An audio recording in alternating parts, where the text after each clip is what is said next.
ভাউৰিকান্দি গাঁও পঞ্চায়তৰ text collector Ataur ৰহমানৰ বিৰুদ্ধে গুৰুতৰ অভিযোগ উত্থাপন হৈছে।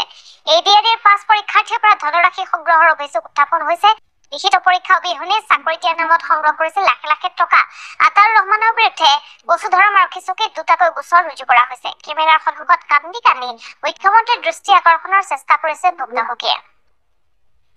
চাকৰি লোৱাৰ নামত এই সকলোকে দিছে ধন আৰু চাকৰি দিয়াৰ নামত প্ৰবঞ্চকে লৈছে ধন। এডিআৰইৰ 5গৰাকী পৰীক্ষাৰ্থীৰ পৰা ধনৰাশি সংগ্ৰহ কৰাৰ অভিযোগ উত্থাপন হৈছে। ব্যক্তিৰ বিৰুদ্ধে লিখিত পৰীক্ষা অবিহনে চাকৰি দিয়াৰ নামত লাখ লাখ টকা সংগ্ৰহ কৰিছে আৰু এতিয়া কেমেৰাৰ সন্মুখত কান্দি কান্দি মুখ্যমন্ত্ৰীগৰাকীৰ দৃষ্টি আকৰ্ষণৰ চেষ্টা চলাইছে ভুক্তভোগীয়ে। আমার ভগ্নিপতি মোহাম্মদ আতাউর রহমান ট্যাক্স কালেক্টর, উনি আমরার বাড়িতে আসিয়া চাকরির নামে আমার দুইটা ছেলে একটা মেয়ে 15 লাখ টাকা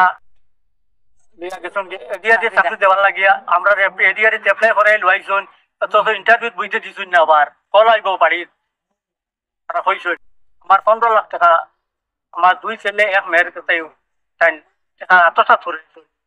এরপরে তো নানান টাল বাহানা খরচ ধরা দিন না, ফোন নিচে ক্যাশও নিচে। এখন আমরা এফআইআর দিছি থানাত, আমরা এখন সুবিচার চাই। আমার ভগ্নিপতি উনি আমাদের বাড়িতে এসে আমাকে অনেক প্রলোভন কথা দিয়ে চাকরির নামে অনেক টাকা নিয়েছেন। এডিআরই চাকরি দেওয়ার জন্য 12 লাখ টাকা, স্টেপে 12 লাখ টাকা নিয়েছে। আমাদের জমিন জায়গা এবং বাড়ি বন্ধক দিয়ে আমি ওনাকে অনেক টাকা দিয়েছি।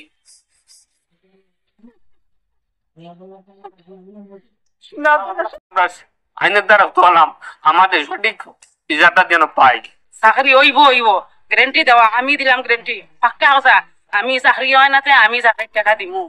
তুমি হেমন্ত আমার ডাইন হাত বাউ আর হেমন্তর কথা আমার বউ চলে ফিরে আমার চাকরি তোমার তান দিমু শিওর পিস নাই। কিস্তি পয়সা 70,000, 1 লাখ 50,000 তার শেষ মুহূর্তে জমিন জায়গা বন্ধ করিয়া আমি জমিন বেচিয়া একটা গাড়ি আমার ফাইতে লইছে বেঙ্গলোর।